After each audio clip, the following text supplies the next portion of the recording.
Uang beredar saat ini hanya 44% dari GDP nasional dan ini berbahaya dari kacamata orang yang mengerti ekonomi makro dan mikro di Indonesia. Maaf, informasi seperti ini memang terlihat nyinyir kepada menteri jagoan yang berprestasi internasional. Namun entah mengapa, mungkin karena nggak banyak yang paham ilmu ekonomi, maka melihat data seperti ini yang tidak membuat ekonomi bergerak ini saat ini terlihat biasa saja. Padahal kalau melihat dari indikator ekonomi seperti di awal tadi yang mendapatkan data bahwa uang beredar saat ini hanya 44% dari GDP nasional, ini artinya banyak sektor ekonomi yang sakit keras, sakit kronis. Sayangnya data seperti begini, yaitu yang 44% uang beredar, nggak banyak yang paham cara bacanya bahwa ini berbahaya bagi ekonomi sebuah negara. Malaysia, Filipina, Thailand itu 120%-an uang beredar dibandingkan GDP nasionalnya. Ini sama-sama kena COVID loh ya negaranya. Negara-negara di ASEAN ini dalam 7 tahun terakhir pertumbuhan ekonominya adalah 50%-an dibandingkan pejabat saat ini yang hanya bisa membuat 20% tumbuh dalam 7 tahun. Padahal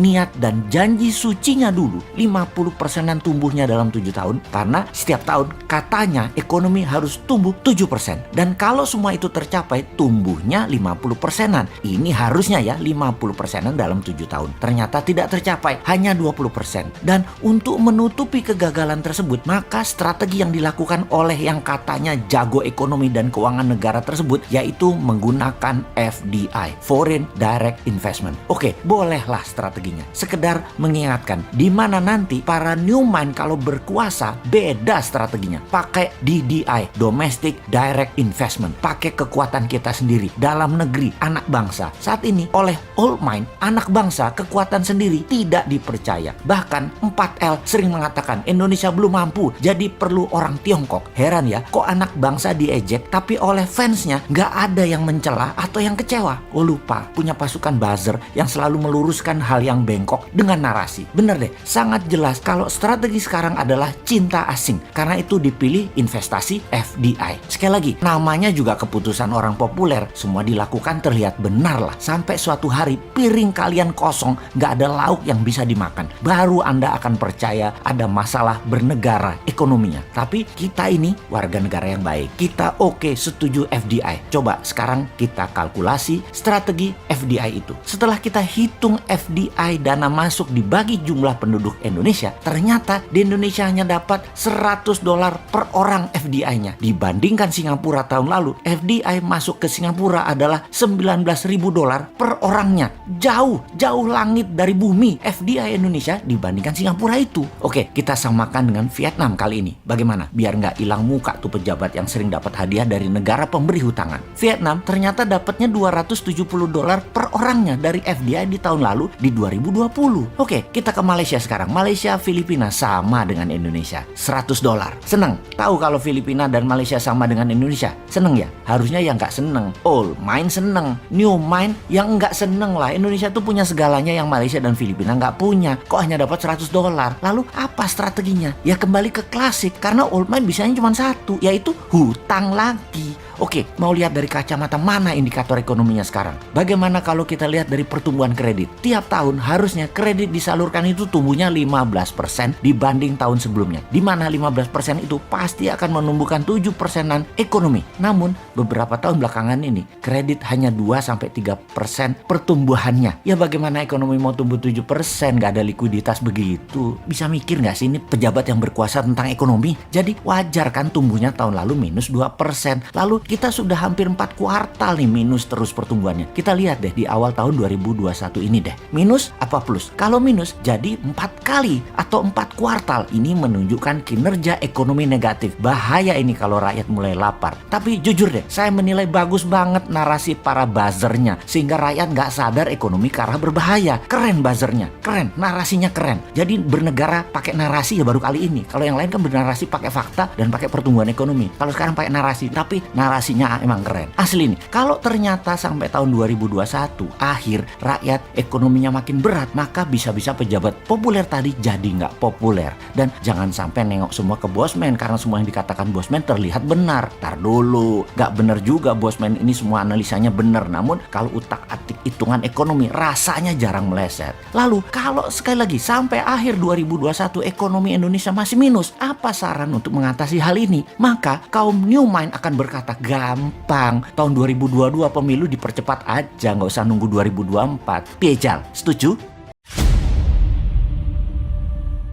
Ketika beberapa hari lalu rapat dengan sebuah perusahaan dari Switzerland via Zoom, kepala saya seperti dapat vitamin. Seperti tubuh kedapatan makanan lezat buat dikunyah dan ditelan. Bener deh, banyak makanan yang enak di lidah, namun begitu ditelan menjadi sumber penyakit. Ada sebaliknya, makanan biasa saja, bahkan gak enak di lidah, tetapi menyehatkan. Dan jarang makanan enak, lezat, murah, menyehatkan. Bagi saya, penggemar sushi, makanan itu masuk kategori enak, murah, menyehatkan. Jadi, mendapatkan informasi dari rapat panjang via Zoom dari perusahaan Swiss tersebut, maka saya seakan-akan mendapatkan makan sushi. Makanan favorit saya, salmon sushi dengan kecap sedikit dan banyak wasabi. Teleconference dari 3 lokasi, yaitu Swiss, Singapura, dan Indonesia. Saya dapatkan informasi ternyata perusahaan tersebut masuk Singapura baru dengan membangun banyak mini proses refining metal, pemurnian metal. Perusahaan asal Switzerland ini secara agresif membeli dore dan ingot dari penambang besar atau private major player di Indonesia, termasuk juga dari penambang tanpa izin dalam tanda petik, dengan struktur tertentu yang kemudian di-refine di Singapura. Mereka saat ini sedang meningkatkan stok PGM mereka atau precious group metal mereka. Mereka juga ternyata membangun di Dubai seperti di Singapura ini dengan bahan baku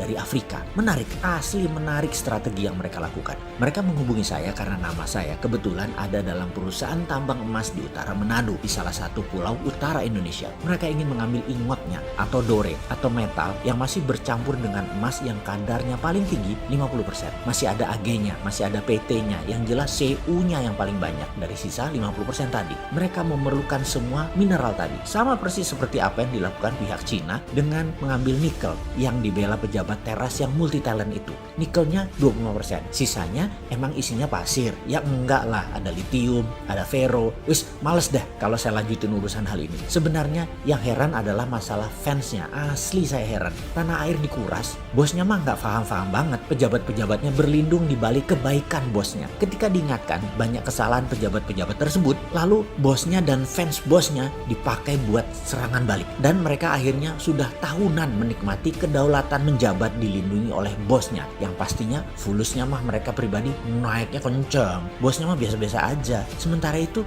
bosnya yang jujur, baik, sederhana, tapi tidak paham bisnis oligarki, yang menjalankan tugas hariannya seperti biasa saja. Jadi apa yang dikuras? Yaitu yang sisanya yang 75% di luar nikel. Kembali ke perusahaan Swiss tadi. Sama seperti kayak Tiongkok. Ambil ingot, ambil dore, tetapi yang dibayar hanya gold kontennya. Yang didiskon lagi karena belum disertifikasi alasannya. Juga belum di-refine atau dimurnikan. Semuanya bisnis itu sudah jalan tahunan. Hanya baru setahun ini mereka punya refiningnya sendiri di Singapura. Seperti biasa, begitu saya dapat peluang bicara, saya banyak tanya kepada mereka. Mau apa dengan PGM dan metal-metal lainnya yang mereka beli ini? Apakah mau jadi juragan jual beli hard commodity? Mereka tertawa. Jah, dalam hati saya, gue diketawain. Yang singkatnya mereka menjawab, "Don't be so naive brother, you must know what is our intention." Mereka mengatakan saya jangan naif-naif, pasti mereka tahu niat mereka mengumpulkan mineral tadi.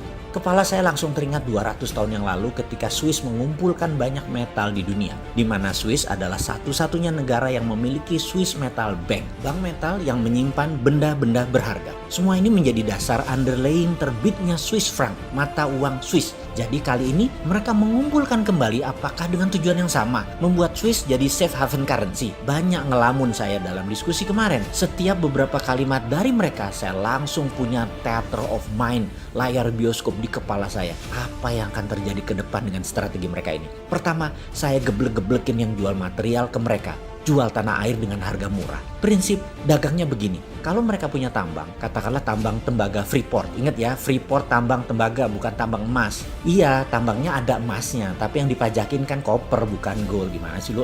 Terus diambil 51% lagi perusahaan tambang tersebut. Ini di siapa lagi? Kalau mau ambil ya emasnya, yang dikirim ke Rio Tinto dan ke Jepang itu loh. yang di-refine di luar Indonesia. Emasnya, asli gue sebel kalau urusan beginian. Kapan balik modalnya beli Freeport? Sudahlah, males dilanjutin. Oke, prinsip dagang perusahaan tambang untuk memproses katakanlah batu bara. Ini angka dari langit loh ya. Ongkos tambangnya 50, dijual 80, untungnya 30. Ya sudah, begitu rumusnya. Papers nilai perusahaan paling top 2-3 kali lipat atau 200-300%.